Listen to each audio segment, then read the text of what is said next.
Mon ex me parle mal. Comment récupérer mon ex? Alors, il arrive parfois, messieurs, dames, qu'en coaching, vous me disiez, James, mon ex me parle mal. Mon ex a beaucoup de frustration. Mon ex a beaucoup de rancœur me concernant. Et vous ne savez pas justement comment faire pour que la colère de votre ex, ça me nuise. Que la rancœur de votre ex, le ressentiment de votre ex, ça me nuise. Alors, avant d'aller plus loin, je vous propose de vous abonner à ma chaîne, comme ça vous recevrez toutes mes vidéos, et de mettre le petit pouce en l'air qui fait toujours plaisir. La première chose que j'aimerais vous dire, c'est premièrement, veillez à ne pas commettre les interdits ou ne pas mettre la pression à votre ex. Au bout d'un moment, si vous faites n'importe quoi dans votre reconquête amoureuse, alors je ne justifie pas le fait que votre ex vous parle mal, mais votre ex peut en avoir marre de vous. La patience de votre ex a atteint ses limites. Si vous préférez votre ex vous parle mal, pour que vous compreniez qu'il faut arrêter vos facéties, qu'il faut que vous arrêtiez vos interdits. Grosso modo, c'est stop aux interdits, stop au fait de mettre la pression à votre ex. Ce que vous ne comprenez pas, c'est que les interdits éloignent de plus en plus votre ex. Au lieu justement de briller par votre maturité émotionnelle, au lieu justement de créer de la curiosité chez votre ex, vous ne créez que de la répulsion chez votre ex.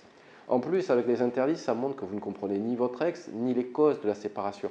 Donc pourquoi voulez-vous que votre ex se remette avec vous, puisque vous lui montrez que vous ne comprenez pas votre ex? Également, bien souvent, lorsque vous cherchez à communiquer, à verbaliser avec votre ex, vous voulez sauver votre couple.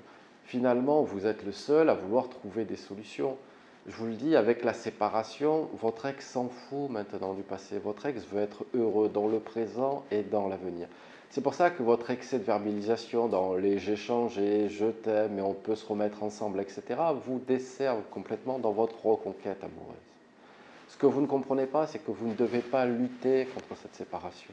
Plus vous allez vous débattre, plus vous allez vous justifier et plus vous allez agacer votre ex. Moins la colère de votre ex va pouvoir retomber parce que justement vous vous débattez. Non, dans le cadre d'une reconquête amoureuse, j'ai envie de vous dire, il faut limite tout accepter les reproches que vous fait votre ex. Bien souvent, à travers la séparation, il va y avoir une réécriture de l'histoire.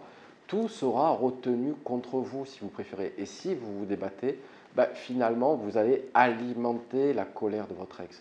Là, vous devez accepter et justement ne pas vous débattre contre cette rupture amoureuse. Sans quoi la colère de votre ex ne pourra pas diminuer.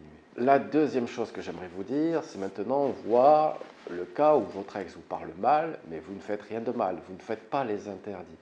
Et donc, là, ce que vous devez faire, il y a deux possibilités. C'est soit laisser pisser. Si vous préférez, ce sont des tests de votre ex qui essayent justement de vous faire sortir de vos gants, qui essayent, si vous préférez, de vous mettre dans un cadre de discussion qui est plutôt dans le passé. Donc là, en montrant que finalement rien ne vous touche, que vous êtes au-dessus de la mêlée, que vous êtes passé à autre chose, ça peut être une solution.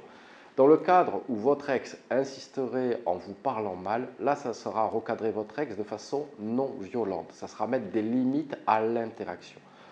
Parfois, messieurs, dames, il ne faut pas avoir peur de remettre des limites. Alors certes, votre ex va être vexé. Certes, votre ex va prendre un peu de distance. Mais ce que vous allez gagner, c'est le respect de votre ex. Votre ex reviendra.